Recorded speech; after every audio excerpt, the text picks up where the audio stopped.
এই যে শেয়ার মার্কেটের মতো একটা জায়গায় নিজেদের মতো করে লোক বসানো হবে, এই চিন্তাতেই যদি বয়সের বাধ্যবাধকতা একেবারে উঠিয়ে দেওয়া হয়, যে এই যে সিকিউরিটিজ অ্যান্ড এক্সচেঞ্জ কমিশনের যে আইনটি এবং এই যে বীমা কর্পোরেশনের যে আইন, দুইটা আইনের বয়সের যে বাধ্যবাধকতা ছিল সেই বাধ্যবাধকতাগুলোকে উঠিয়ে নেওয়া হয়েছে। বিলের দিকে তাকালে মনে হয় যে খুবই সংক্ষিপ্ত একটা কথা, যে কমা সেমিকোলন তার পরিবর্তে দাড়ি প্রতিস্থাপিত হবে, শর্তগুলো বাদ যাবে।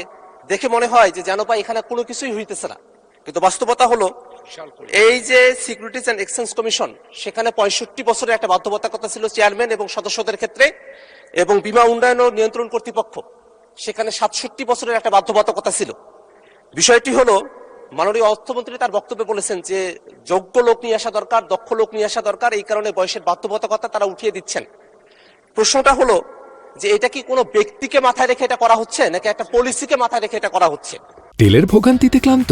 এখনই কিনুন রাইডো, এক চার্জে চলুন 100 কিলোমিটার পর্যন্ত। আমাদের যেটা ধারণার বিষয়, যেভাবে বাংলাদেশ ব্যাংকে একটা নিয়োগ হয়েছে, সেভাবে যদি কোনো বিশেষ ব্যক্তিদেরকে মাথায় রেখে এই আইনে বয়সের যে বাধ্যবাধকতা ছিল সেটাকে যদি উঠিয়ে দেওয়া হয়, তাহলে মাননীয় মন্ত্রী যেমন দক্ষ এবং যোগ্য লোকের কথা বলেছেন, সেই জায়গাটাতে কিন্তু একটা কন্ট্রাডিকশন তৈরি করবে। আইন পাশ হয়ে গেছে, কিন্তু আমরা বিরোধী দলের পক্ষ থেকে আমাদের কনসার্নগুলো এখানে জানিয়ে রাখছি এই কারণেই, কারণ বিএনপি সরকার 2001-এ যখন ক্ষমতায় এসেছিলেন, তারা তত্ত্বাবধায়ক সরকারের নিজেদের মতো করে উপদেষ্টা বাড়ানোর জন্য প্রধান বিচারপতির বয়স যখন 65 থেকে 67 করেছিলেন, তারপরে একটা দীর্ঘ ভোগান্তি জাতিকে আমাদের পোহাতে হয়েছিল। সে জায়গাটাতে এই যে শেয়ার মার্কেটের মতো একটা জায়গায় নিজেদের মতো করে লোক বসানো হবে, এই চিন্তাতেই যদি বয়সের বাধ্যবাধকতা একেবারে উঠিয়ে দেওয়া হয়, সেখানে বয়সের আর কোনো বাড়ি রাখা হলো না, বীমা কর্পোরেশনের ক্ষেত্রে কোনো বাড়ি রাখা হলো না। এগুলো কিন্তু আর্থিক প্রতিষ্ঠান, দেশের অর্থ সম্পদগুলো যদি এখান থেকে লুটপাটের মতো কোনো পরিবেশ ভবিষ্যতে তৈরি হয়, তার জন্য কিন্তু সরকার দলকে দায়ী থাকতে হবে। মাননীয় স্পিকার, আমরা আমাদের এই কনসার্নটা জানিয়ে রাখলাম।